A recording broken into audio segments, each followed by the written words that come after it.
Al-fasl awwalu utawi bagian kang pertama iku fit ta'ati dalam menerangkan perkara-perkara taat. Taat itu sudah menjadi bahasa Indonesia, ya. Aslinya bahasa Al-Quran. Dalam Al-Quran dinyatakan, ya ayyuhalladzina amanu athi'ullaha wa athi'ur rasula wa ulil amri minkum. Wahai orang-orang beriman, taatlah kepada Allah dan taatlah kepada Rasulullah dan pemegang kekuasaan dari kamu.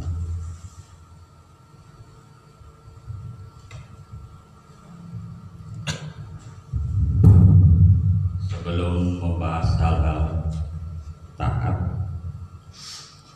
lebih baik kita bahas dulu esensi taat atau definisi taat. Ya, jangan sampai ada salah tafsir, salah paham. Seperti halnya kita orang Indonesia mudah dikelabui dengan istilah-istilah bahasa Arab.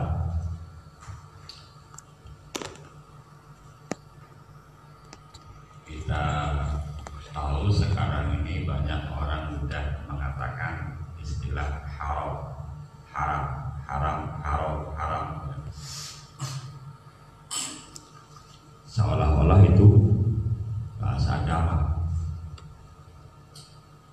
padahal itu bahasa Arab. Sebelum Islam datang, istilah haram, bahasa haram sudah ada. Orang jahiliyah kalau ngomong jangan itu ya haram. Orang Arab kalau ngomong jangan ya haram. Lalu kalau di Indonesia dibawa seolah agama, ya. Haram ya sama dengan mamnu, sama halnya stop. Stop itu artinya apa? Berhenti. Oh, berhenti. Ya forbidden, dilarang. Itu karena ini nggak belajar bahasa Inggris. Stop artinya berhenti. Stop itu forbidden, dilarang. Ya.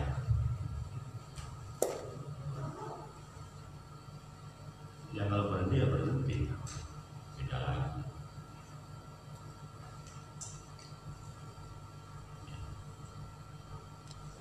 Coba kalau ada tulisan mau misi laki-laki, tulisan stop untuk perempuan, apa artinya?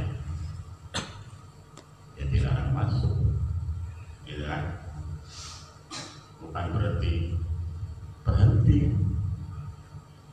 Coba yang jawab dari stop berhenti. Ada tulisan perempuan, dulu mau masuk, tulisan stop laki-laki, berhenti di situ kecil itu. Ya, stop artinya tidak boleh, dilarang, no entry. Ya, jadi kembali taat. Taat itu apa artinya? Wahai orang-orang beriman, taatlah kepada Allah, taatlah kepada Rasulullah dan ulul amri. Ulul amri juga nanti beda-beda pendapatnya.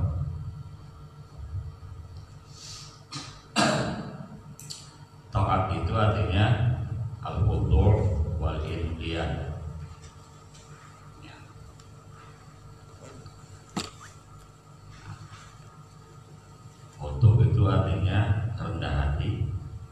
inqiyad artinya tunduk. Jadi kalau ada ayat wahai orang beriman taatlah kepada Allah, satu harus rendah hati, dua harus tunduk. Yang rendah hati dan yang tunduk itu nanti ekspresinya mau menjalankan perintah dan meninggalkan larangan. Karena beragama itu tidak boleh dengan rasa terpaksa. Nah, untuk menjauhi rasa terpaksa itu harus khudu' dan inqiyad alias taat.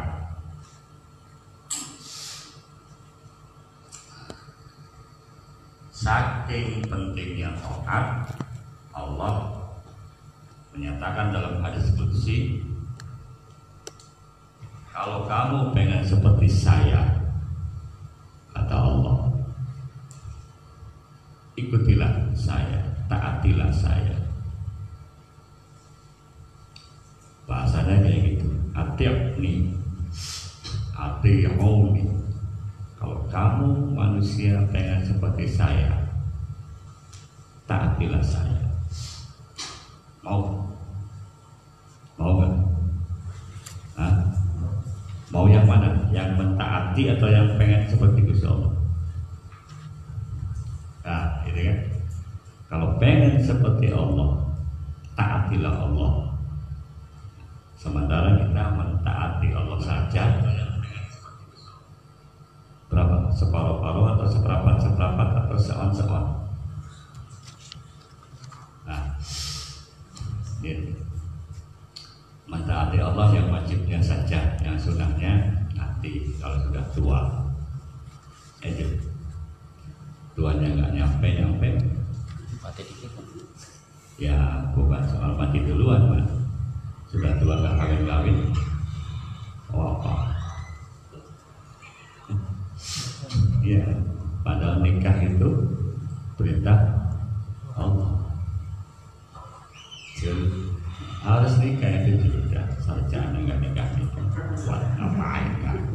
Badan umur nggak nikah. Nikah itu kunci abwaabur rezeki. Semua pintu rezeki kuncinya di pernikahan. Kalau ente pengen kaya, nikah. Pengen sukses, nikah. Pengen jadi PNS, nikah. Sama 2 kali testing PNS, nggak lulus.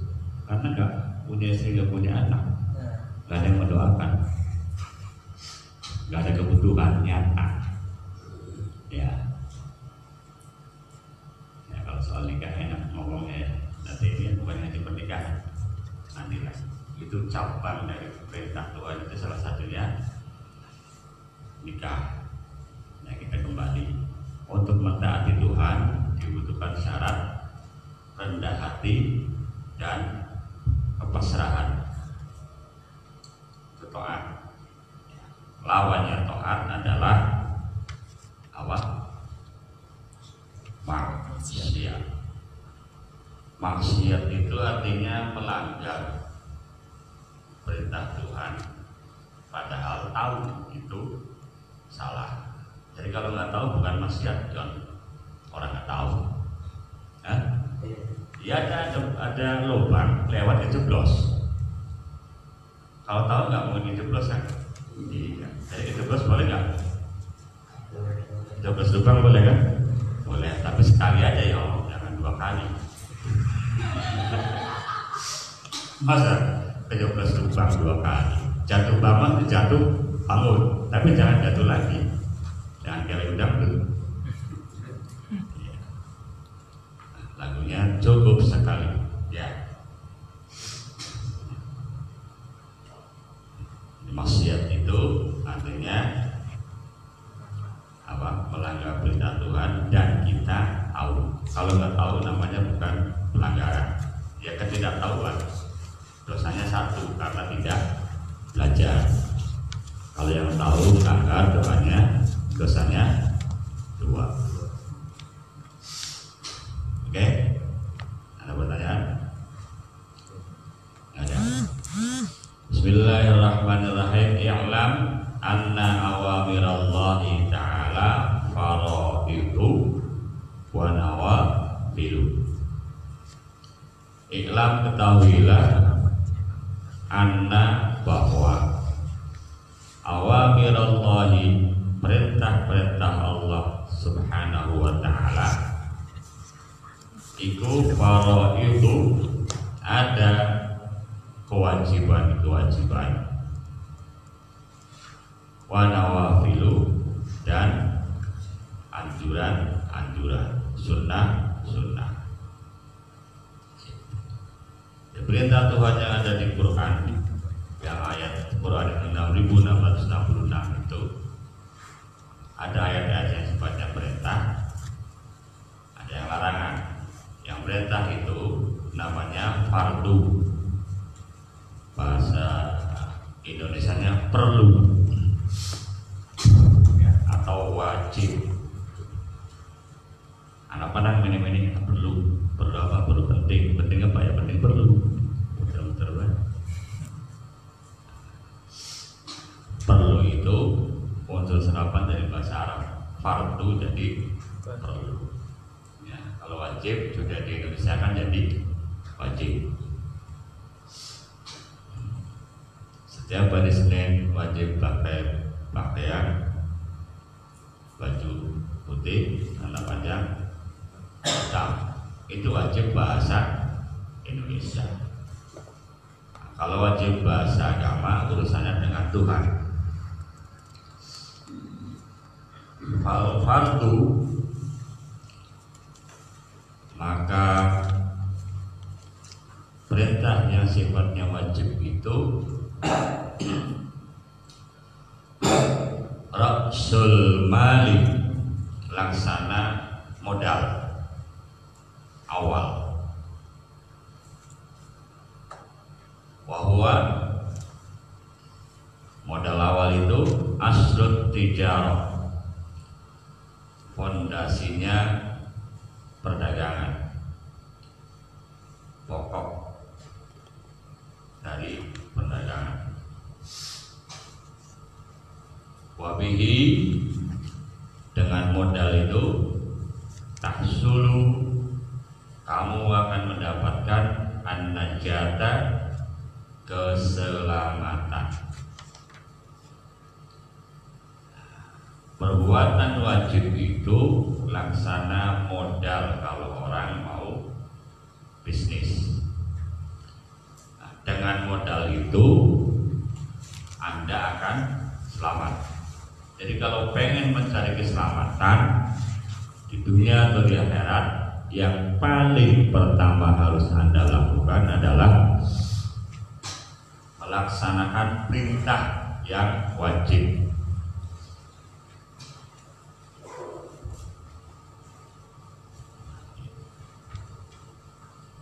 Yang wajib dulu kalau pengen selamat. Nanti kalau sudah selamat, cari aman, nyaman, damai, sejahtera. Tapi bukan dari yang wajib, dari yang sunnah-sunnah. Jadi kalau kita sholat kan kewajiban individual. Yang kita cari adalah keselamatan dari murka Tuhan. Jangan cari pahala, nggak akan dapat. Kalau cari pahala, lakukan sholat sunnah. Kalau ada zakat, jangan cari pahala, cari keselamatan supaya tidak dimurkai Tuhan. Kalau pengen cari pahala, lakukan sedekah, infak, sawer. Suka sawer itu? Sawer. Kalau ada penyanyi organ sawer. Boleh nggak? Boleh dong, orang dia cari makan untuk anaknya, masa kita sawer dulu.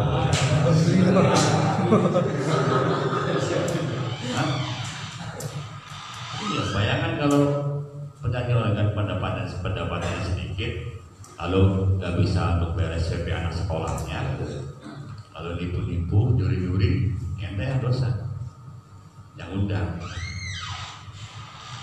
Yang penting sabarnya duit, ya, bukan sabar sambil apa, sambil gerayang-gerayang itu lain. Saya bilang sabar, ya, bukan yang lain, ya.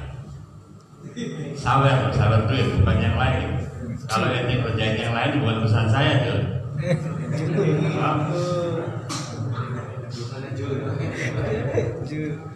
Oh iya kan? Ya kayak kalau di rumah ada pengamen, itu kita kan sawer, cuman kecil-kecilan 500, 1000. Di perempatan Lamugara ada anak-anak pengamen, kita sawer. Ya, kalau ente nggak mau bilang sedekah, ya kalau ente bilangnya sedekah ya terlalu agamis, sawer aja. Daripada ngaku saya beragama, nggak pernah sedekah, mendingan sawer tapi beragama. Paham aja kan? Iya.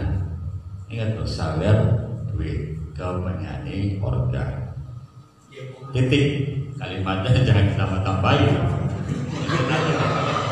Nanti di Tangerang di bawah kata pakai itu boleh sawer. Ya sawer boleh, tapi tangannya jangan gerayang-gerayang. Kalau gerayang-gerayang bukan sawer namanya.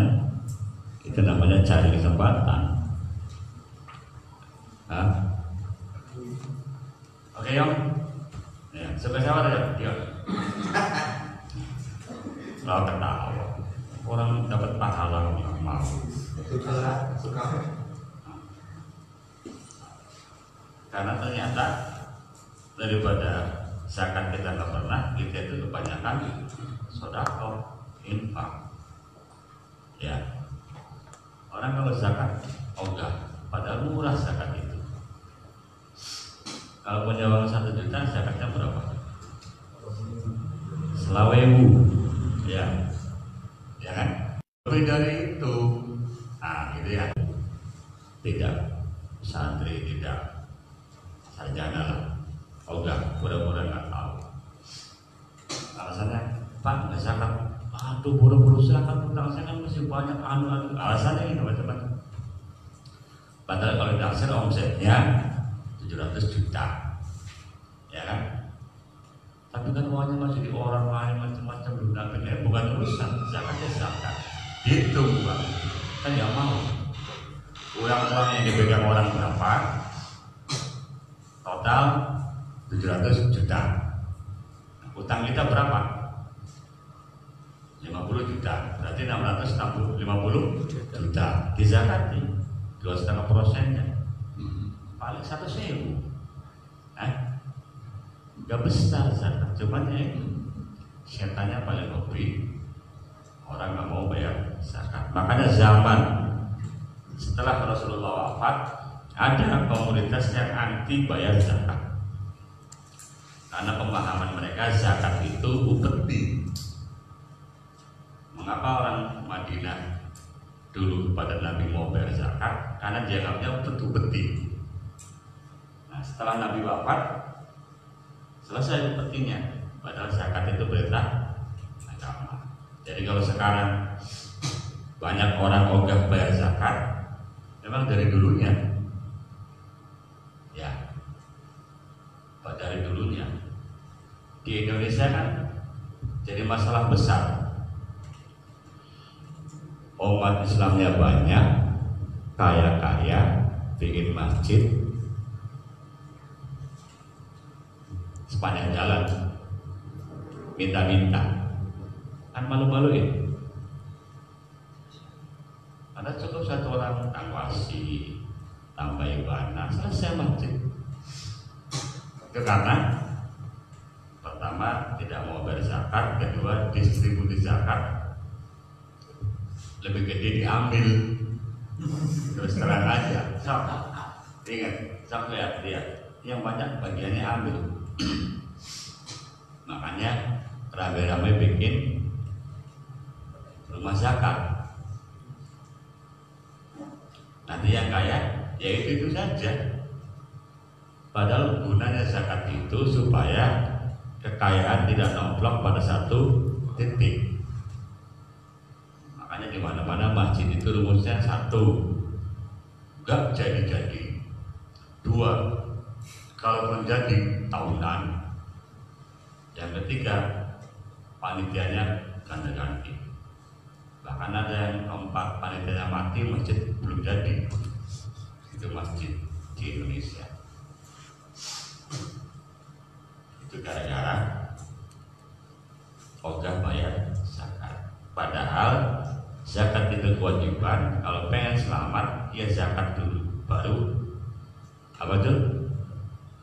Sawer ya. Zakat dulu baru sawer. Jangan sawer dulu, salah. Ya. Jadi kalau orang mau nikah, mahar dulu, mas kawinnya yang super, baru yang lainnya ikuti. Ikut super juga, ya. Jangan mas kawin seperangkat alat sholat, aduh, murah mare kalau super.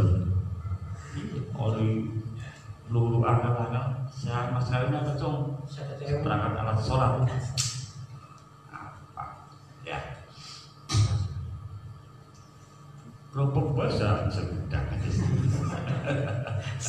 Iya, kalau dana sekebon jelas kan. Mas kawin itu mahal itu penghargaan, jadi harus yang ya namanya juga mas kawin, emasnya perkawinan ya harus emas ya, umbul-umbul jadi ngumpulin emasnya berapa kilo buat mas kawin biar nanti kalau butuh-butuh bisa dijual. Ya. Jadi ada tradisi di mana-mana kalau perempuan maharnya tinggi ya martabatnya, harga diri perempuannya itu lebih tinggi. Jangan ikut-ikutan yang cara saman, mahar sudah jepit separuh,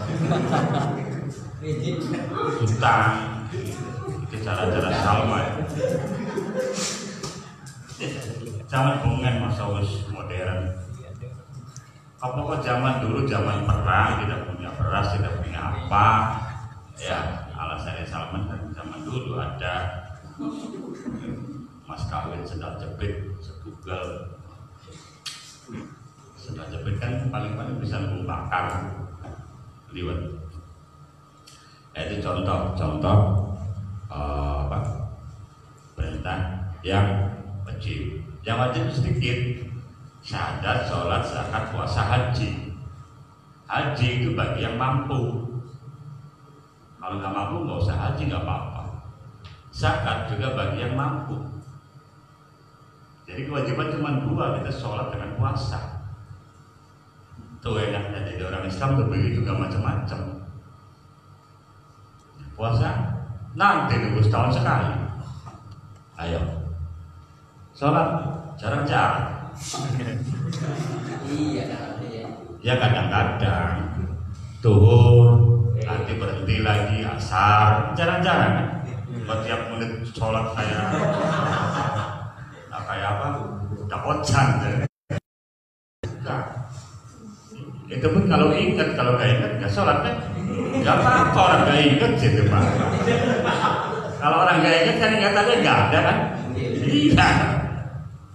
Ya di sini kalau tidur kan nggak sholat kan? Urus sholat pak.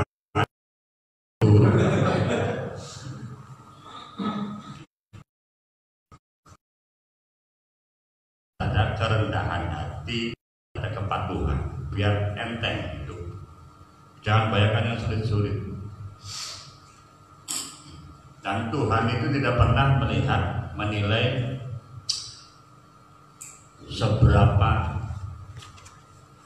berapa rakaat yang kamu kerjakan. Sunnah itu enggak. Salat witir mau tidur, maunya serokaat ya serokaat. Yang penting ikhlas. Ya, daripada witir saya 11 rakaat. Tapi gelayar, luyur, banding ngantuk ya, percuma. Mendingan serokaat. Lagi yang wudu berarti kecil, mau tidur wudu, gitu. Habis wudu mana? Ya berapa? Haus. Biasa kan? Dijadwal besok siapa mau tidur, wudu, sholat witir. Wudu terusan anak kopi dulu tok. Bagus, anus niat. Dalam Islam baik dapat pahala, dikerjakan pahalanya tambah banyak. Jadi banyak-banyaknya berlihat kebaikan. Siapa tahu suatu saat terlaksana. Yang tidak boleh itu niat kejelekan. Saya besok kalau ketemu Dedi mau tak pukul, nah, itu nggak boleh. Tapi untungnya dalam Islam kalau baru niat tidak terlaksana nggak dapat dosa ya. Jadi nggak apa-apa tiap hari niat doang ngerjain Dedi nggak apa-apa. Atau nggak ada niatnya juga tetap ngerjain kan?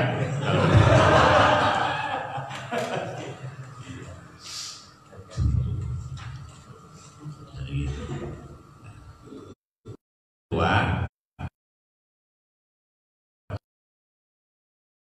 kita memberikan contoh kepada generasi muda. Ya. Siapa tahu kalau kita pernah nyontohi nanti ditiru, kita dapat pahala yang niru sampai hari kiamat. Itu makanya saya berkeyakinan semua kita ini pasti masuk surga. Caranya macam-macam. Caranya macam-macam. Iya kan? Ada orang tua yang galak sama anak tapi royal, nanti anaknya ngeluh royal terus pahalanya dapat surga lagi kan. Makanya jangan pernah melihat orang underestimate, ngerti ya? Ngerti underestimate? Orang ngerti itu orang. Ya, jangan merendahkan orang berlebihan, lihat kasta, lihat nama, lihat agama. Yang kita tidak kerjakan mungkin orang lain mengerjakan, dan itulah pintu surga orang itu. Kalau kita kan lihat orang pecian kan, gitu kan, pecian, sarungnya Samarinda, BAS atau Atlas, gitu kan. Nah, gajah duduk, apa gajah duduk, sarung beneran, ya sarung beneran sih. Ya nggak dewasa nggak ngerti kan. Lihat namanya bahasa Arab atau bahasa Jawa atau bahasa apa. Ya kalau lihat orang lihat namanya, ya Nabi yang namanya bahasa Arab itu cuma Nabi Muhammad, John. Iya, yang lain bahasa apa coba? Nabi Ibrani, Musa, Ibrani, Isa, Suryani, semua bahasa mereka. Hanya Nabi Muhammad yang namanya Muhammad. Nah, kalau kita fanatik soal nama ya, menyalahi kodrat Tuhan. Tuhan yang bikin nama macam-macam. Makanya jangan itu. Ya. Jangan bikin nama. Jangan. Namanya siapa dia anak pertama? Perang Bratayuda. Ya jangan. Bendang-bendang cinta wayang namanya Perang Bratayuda. Jangan. Ya soal wanian tergantung bapaknya. Bapaknya wanian ya wanian bah. Ya. Jadi perangkatnya begitu. Memberikan contoh yang baik-baik. Kata Rasul, kalau kita baik kita dapat pahala, dan pahala orang yang mencontoh kita. Kalau yang contoh kita 1000 orang, 1000 sampai kiamat. Begitupun contoh yang jelek akan dapat imbas. Jadi yang paling penting memberikan contoh. Dan jangan banyak pidato. Ya. Ada orang yang duduk, nama man, lamun dia pusing, pulang nih makanya. Nah, pun alamatnya perang pun orang. Suruh pusing lagi lur pekerjaan dari orang diceramai buat mekayo ya perang tadi berat aja udah kan Nabi nggak pernah begitu ya, Nabi nggak pernah mendatai orang angguran-angguran. Bahkan Nabi pun kalau ditanya, kalau Allah nggak merintah ngomong ya diam. Disitulah diam itu emas. Kalau kita kan tidak, ada orang lewat, ada orang jualan ya laku-laku. Apa mang dagang bayi-bayi? Iya. Pula nih dagang kang mesem, kang enak, kang murah, macam-macamnya tukaran. Barang ceramah yang goreng. Iya kan? Ya. Jadi pertama yang paling penting meneladani. Kedua, hal-hal yang taat ibadah harus ada ketundukan, kepasrahan kepada Tuhan. Dan yang ketiga, jangan, bahasa yang paling gampang, jangan usil dengan cara ibadah orang lain. Karena ittaqullaha mastata'tum, Qur'annya begitu. Takwalah kepada Allah semampu kamu. Soal yang baik-baik itu semampu kamu. Tapi kalau meninggalkan yang jelek sekuat tenaga, kalau yang baik-baik semampu kamu. Hari ini cuma bisa sedekah 1.000 rupiah ya sudah, jangan dipaksakan harus sekian. Karena kebaikan itu terlalu banyak, kita tidak mungkin sehari atau seumur hidup baik terus-terusan, nggak bisa. Selain dari Nabi tidak bisa dalam full time baik semua dalam satu hari. Itu optimismenya. Wan naflu warribhu wa bihil fawzu bid darajat.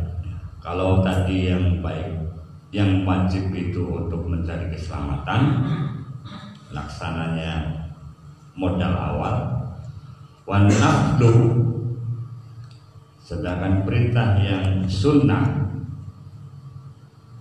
iku huwa ribhu, laksana keuntungan. Jadi kalau dagang pengen dapat keuntungan, jangan beli 1.000 dijual 1.000 ya. Dapat belanja 1.000 pikri dijual 1.000, itu bukan dagangan, sedekah ya. Itu bukan jualan, namanya sedekah. Iya, masa tenaganya nggak dihitung, belanja dari si sumber dan bubuk ongkosnya berapa, beli barang harga 10.000 dijual 10.000, itu bukan jualan, itu namanya sedekah, dinas sosial. Nah, jadi kalau pengen dapat keuntungan, tidak cukup yang wajib, yang sunnahnya harus dikerjakan. Nah, faedah yang kedua, wabihil fauzu bid darajati, dengan ibadah sunnah ada al fauzu, keberuntungan, bid darajati, berbagai martabat di hadapan Allah. Yang mengerjakan wajib semua sama. Yang membedakan adalah siapa yang paling banyak mengerjakan yang sunnah. Itu. Jadi kalau ada orang se-Indonesia, orang ada sholat semua bagi Tuhan, nggak aneh. Nggak aneh, karena memang perintahnya begitu. Nah, Tuhan itu ingin mencari orang yang konsisten dengan yang wajib dan doyan dengan yang sunnah. Itu. Karena makmurnya dunia itu dengan yang sunnah-sunnah, Kang Mas. Coba bayangkan kalau tidak ada orang yang mau sedekah, bangkrut negara. Apa dijamin kalau dia jualan itu nggak sedekah? itu ada sedekah bagi saya. Sok dihitung modalnya berapa. Satu cangkir kata orang 30.000 mahal, bagi saya murah. Kenapa? Meraciknya kan butuh ilmu, butuh teknik, keterampilan, dan saya nggak bisa. Satu. Kemudian gelasnya yang tidak ada di rumah saya. Ya. Dua, dia melayani dengan seni, jalannya, macam-macamnya, ngomongnya. Itu kan sedekah lagi. Terus kalau orang pergi selesai bayar, yang nyuci gelas piring siapa? Hah? Yang punya kafe. Sedekah lagi. Bagi saya begitu. Karena jasa itu ternyata lebih tinggi pahalanya ketimbang yang kerja otot. Paham gak? Contoh lah, selain itu dari guru honor sebulan berapa? Tadinya 4 juta. Ya, berapa? Ya, 2 juta. Kerjaannya apa coba? Pernah nggak ngajar keringetan? Enggak. Sampai lapar? Enggak. Coba Bapak becak. Sehari keringetan capek sampai minum obat, dapat berapa sehari? Nah itu contoh kerja intelektual, kerja jasa lebih mulia di hadapan Tuhan ketimbangnya otot. Makanya wajar kalau beli kopi secangkir 30.000. Menanam kopi itu lama. Kita cari kopinya belum ketemu-temu, udah gak doyan. Ya. Beda dengan kuli bangunan, sehari berapa? 100.000. Sebulan 3 juta ente. Baru sebulan sudah 2 juta. Belum tentu ngajarnya benar. Belum profesional karena belum tersertifikasi kan. Itu bukti kalau ya yang sunnah-sunnah jadi banyak pahala. Jadi jangan, makanya di awal saya bilang jangan pernah melihat profesi orang. Di profesi orang ada peluang untuk bersedekah. Guru itu paling banyak sedekahnya. Guru itu pegawai pemerintah yang gajinya paling rendah. Guru, dosen, profesor, guru besar itu gaji dengan honornya kementerian apa-apa. Yang honor di Menteri Keuangan ya gajinya sebulan itu lebih gede ketimbang Kang Wasit. Jadi profesor itu nunggu umur 50 tahun, kerjanya harus 20 tahun, sengsaranya lebih lama. Kalau honor di kementerian modal beneran, ya harus beneran guru besar.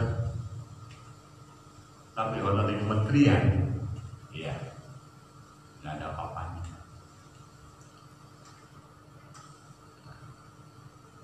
Jadi banyak sedekahnya jadi guru.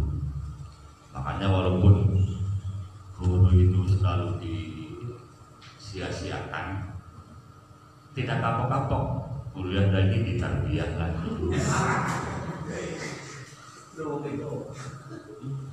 Ditutup jurusan ngajar, tapi yang nggak kapok-kapok, pokoknya saya pengen jurusan tarbiyah, pendidikan. Nanti nganggur nggak apa-apa. Karena ternyata banyak musola, banyak tajuk, banyak masjid gitu.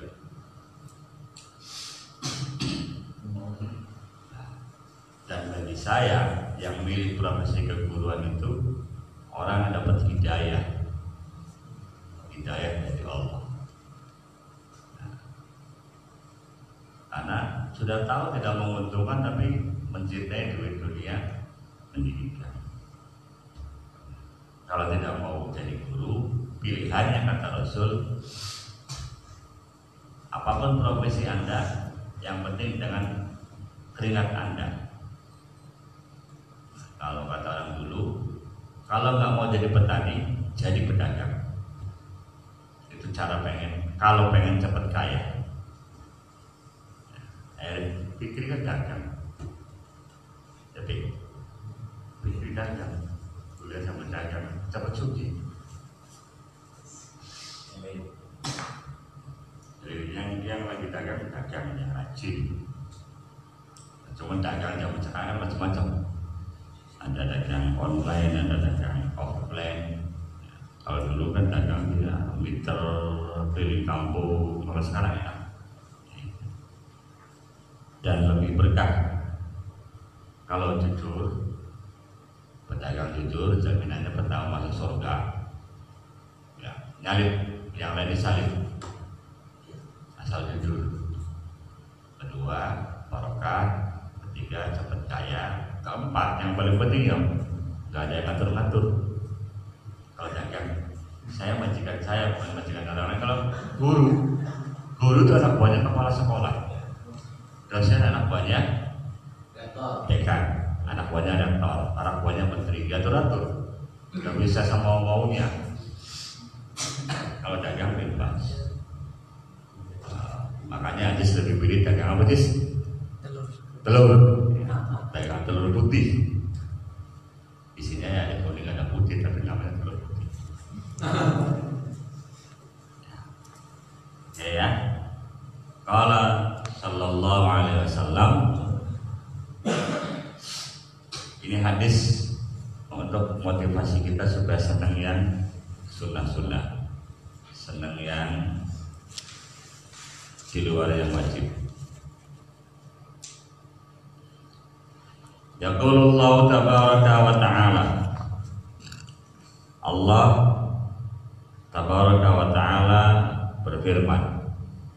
Ini cirinya hadis qudsi itu, qala Rasulullah, terus yaqulullah atau qala Allah.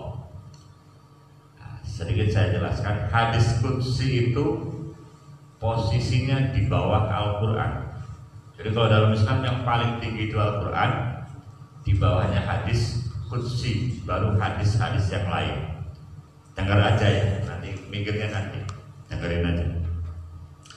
Jadi kalau perintah yang paling tinggi posisinya Al-Quran, di bawah Al-Quran namanya hadis qudsi.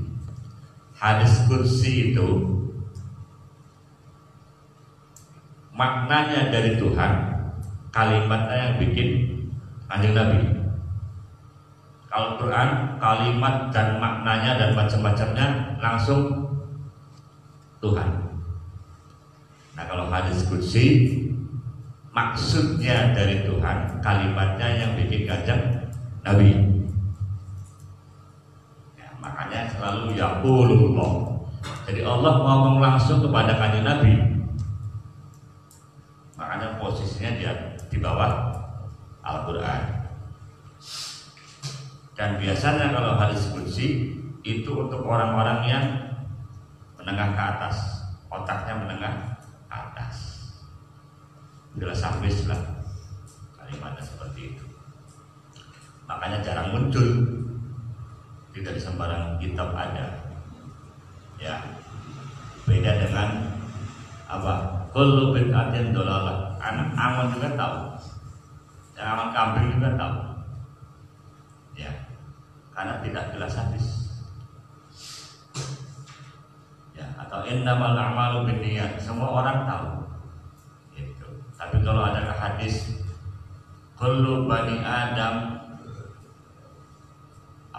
mayyitun, subhanahu wa ta'ala, Allah tabaraka wa ta'ala alaihim, dengan mengerjakan yang telah aku wajibkan kepada mereka. Jadi kalau kita mengerjakan perintah Tuhan, punya poin, kita dinilai sebagai hamba yang sedang mendekati Tuhan, sekedar dekat, Ya. Wala yazalul 'abdu yataqarrabu ilayya bin nawafil hatta uhibbahu. Wala yazalul 'abdu yataqarrabu ilayya, dan hambaku yang mendekati saya dengan perbuatan-perbuatan sunnah hatta uhibbahu, sampai-sampai aku mencintai hamba itu. Jadi derajatnya kalau kita melaksanakan yang wajib sekedar dekat dengan Tuhan, tapi kalau kita mendekati Tuhan dengan perbuatan sunnah, Tuhan mencintai kita. Itu loh jalannya gitu. Kalau kita pengen dekat dengan Tuhan, pengen selamat, lakukan yang wajib. Kalau kita pengen dapat bonus, pengen dicintai Tuhan, kerjakan yang sunnah. Makanya kita tidak boleh mengklaim diri paling dekat dengan Tuhan, paling bersih dengan Tuhan. Kita justru harus berburu supaya dicintai Tuhan. Caranya dengan mengerjakan yang sunnah-sunnah. Yang sunnah itu apa? Yang baik-baik di luar yang wajib. Setiap kita bangun tidur itu banyak amalan sunnah. Ya kalau tidak sekadar doa mau makan, doa bangun tidur yang sunnah itu kan individual. Ya, jangan dipahami yang itu saja. Bangun tidur, terus gosok gigi, ya, terus apa lagi? Kopi. Sebelum ngopi pasti nyuruh nanti yang jadi pengantin, "Mas, bikin kopi ya." Waduh. Setelah dibikinkan, pegang tangan istrinya, "Mama cantik banget."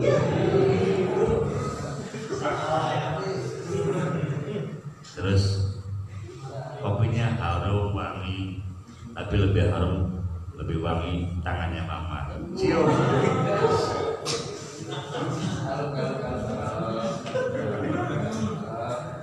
Ini kursus dah semangat. Kursus dah motivasi. Ya, dua-dua. Ambil pada bisa turu. Kau pengen akan turu gitu. Ya, jadi kalau terlalu akan turu gitu. Bayangkan. Bikinan kopi, bikinan mama. Bikinan Diong nanti kalah sama kopi bikinan mama. Nah itu kan sepele. Ya itu yang jalan masuk surga gitu. Sunnah-sunnah yang begitu. Belum lagi nanti kalau punya anak, tiap pagi ngasih uang jajan anak, uang jajan sekolah anak, beliin sepatu, beliin baju, beliin kopi, ya macam-macam itu. Jalan ke surga itu begitu. Jangan ke yang besar-besar dulu, yang kecil-kecil dulu. Nah, makanya cepet jangan kebanyakan sawer.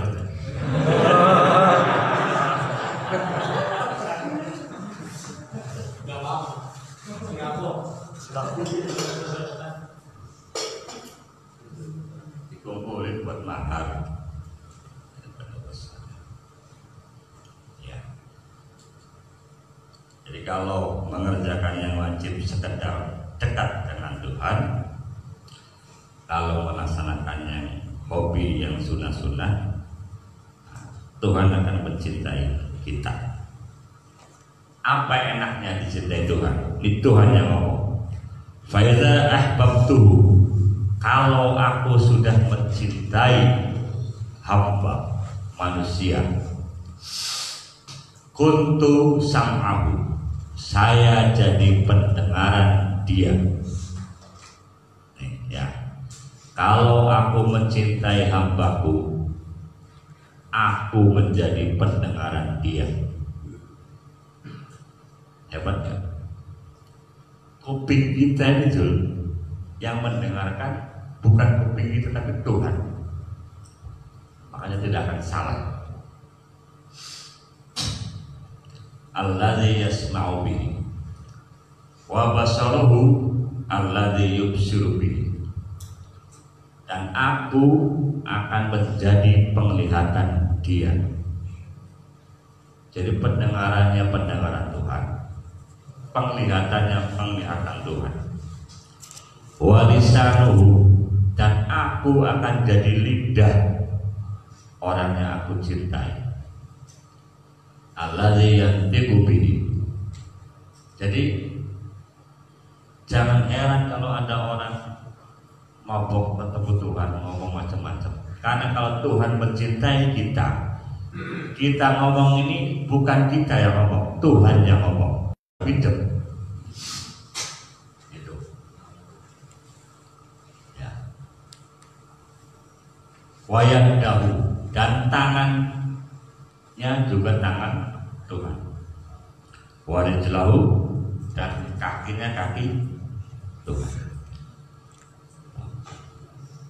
Jadi pendengaran kita untuk mendengar sesuatu, Tuhan yang mendengar mau kita.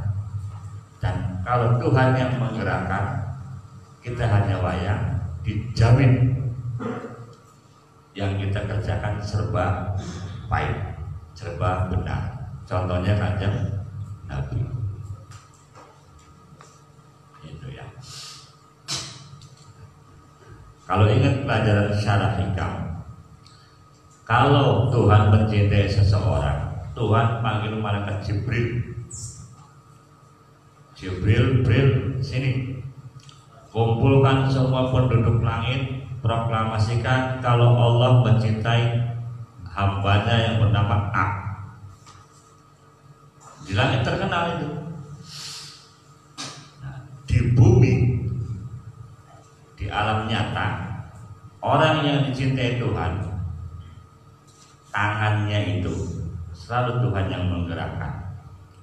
Jadi kalau orang yang dicintai Tuhan pegang air, lalu airnya diminumkan kepada orang yang butuh sembuh.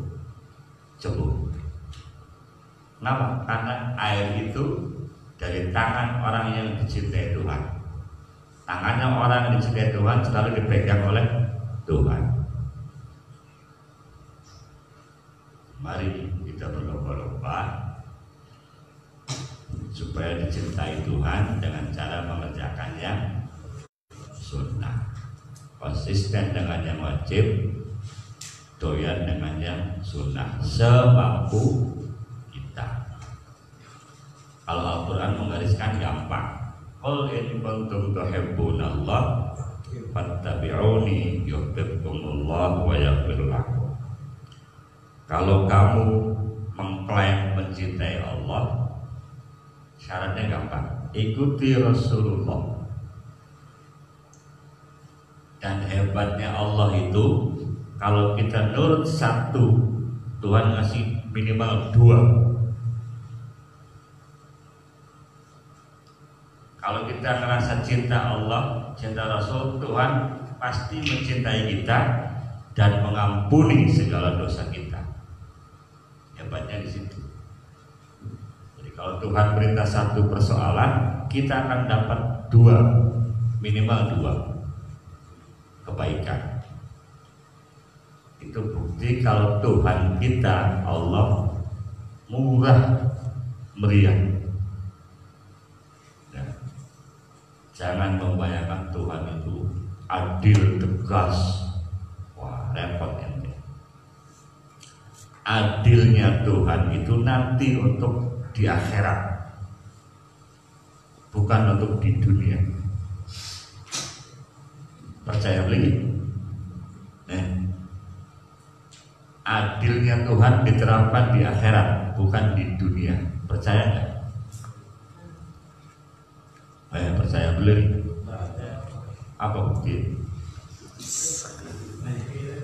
Iya, buktinya males angker di pesugi angker. Ya, iya kan? Maksiat angker, dorak angker umurnya jawab. Coba kalau zaman Nabi Musa, gara-gara hari Sabtu pergi ke laut tidak sembahyang, dikutuk jadi kera, yang kemudian menurunkan generasi Darwin. Kera itu kera Nabi Musa itu asalnya manusia. Untuk umat Nabi Muhammad, keadilan itu nanti di akhirat. Di dunia yang ada rahman, ya, semua disayang. Jadi jangan bayangkan Tuhan itu apa? Kalau bersyukur ditambahi, kalau kufur siksa Tuhan sangat kejam. Jangan begitulah berislam itu. Nyantai aja, ya. Tuhan itu tidak galak, ya, tidak galak kayak dosen, tidak masuk, tidak lulus, ya. Dosen. Tuhan itu nyantai, makanya kita harus bisa nyantai supaya bisa ibadah. Kalau kita nggak nyantai, buru-buru ibadah, ya. Tuhan itu humoris. Kita pun harus bisa humor. Jangan bayangkan Tuhan tekan, bahaya.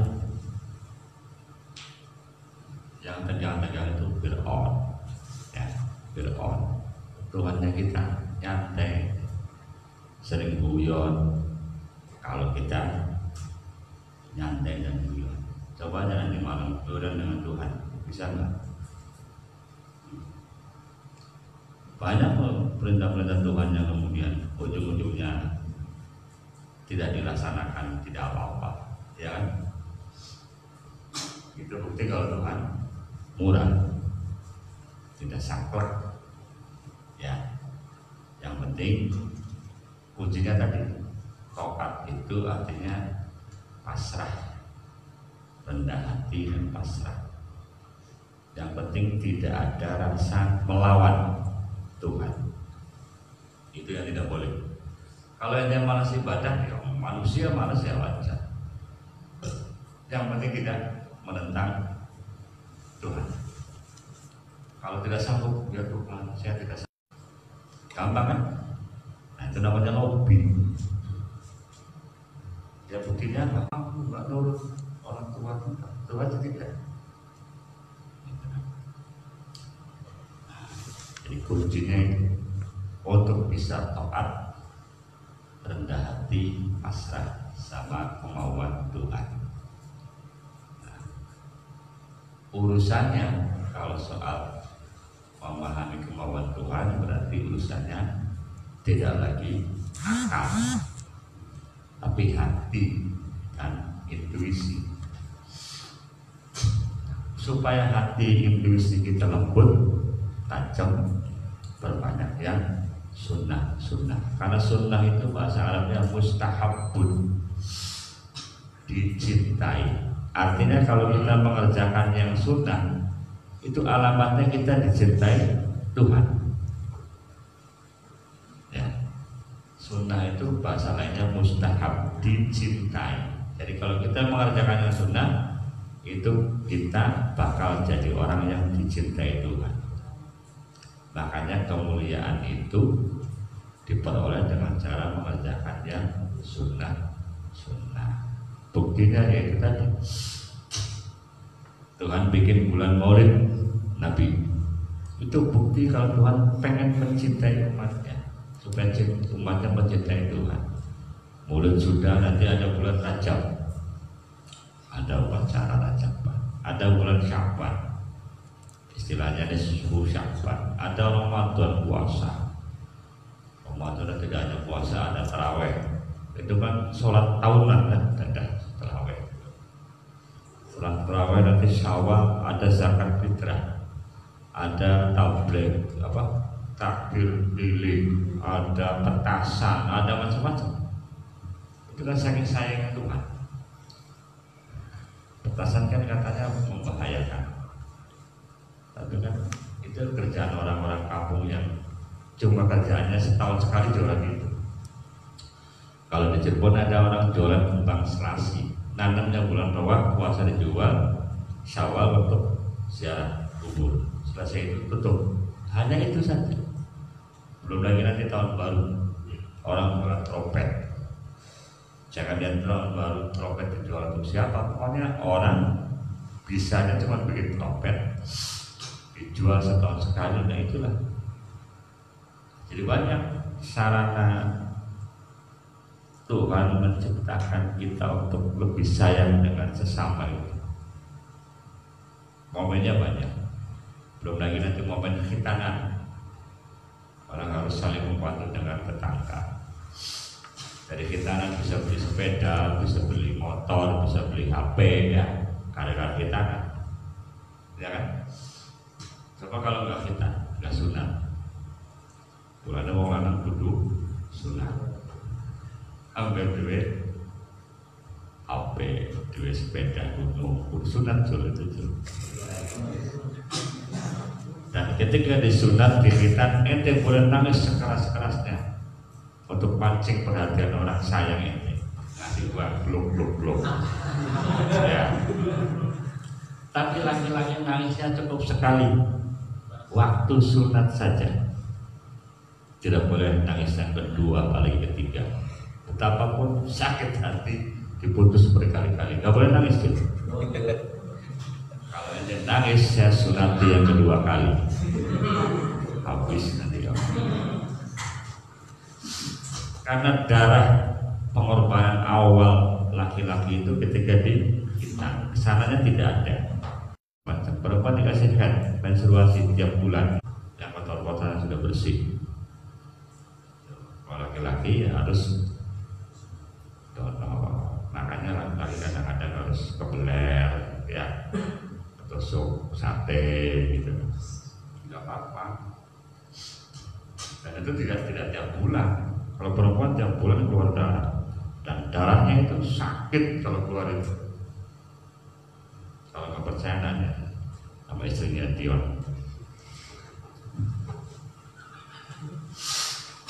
Ya, sakit. Dan di kita terangkan darahnya hitam, dampaknya ke badan manastis, pikiran sepanang macam-macam. Itu pengorbanan perempuan. Laki-laki pengorbanan cuma sekali, sunatan, dihitan, nangis tapi oleh duit. Itu tepuk HP, tepuk pin, tepuk macam-macam.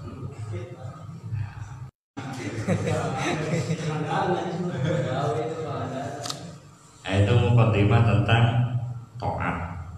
Saya ulang, taat itu intinya kerendahan hati, kepasrahan terhadap perintah Tuhan. Perintah Tuhan ada yang harus, ada yang anjuran, ada yang wajib, ada yang sunnah. Yang wajib itu laksana modal awal, targetnya sekedar selamat supaya tidak dimurkai Tuhan, dekat dengan Tuhan. Kalau pengen dicintai Tuhan, pengen dapat bonus dari Tuhan, gembar-gembarlah, pandai-pandailah melaksanakan yang sunnah. Sunnah itu bahasa Arabnya mustahabun. Mustahab itu artinya dicintai Tuhan. Jaminannya kalau kita hobi yang sunnah-sunnah, Tuhan mencintai kita. Ketika Tuhan mencintai kita, maka pendengaran, penglihatan, kaki, tangan kita semuanya serba Tuhan. Oke? Yes. Allah a'lam bishawab. Al-Fatihah.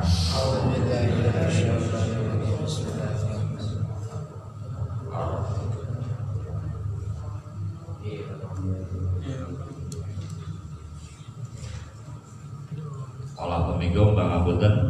Allah al-Wafir. Assalamualaikum warahmatullahi wabarakatuh.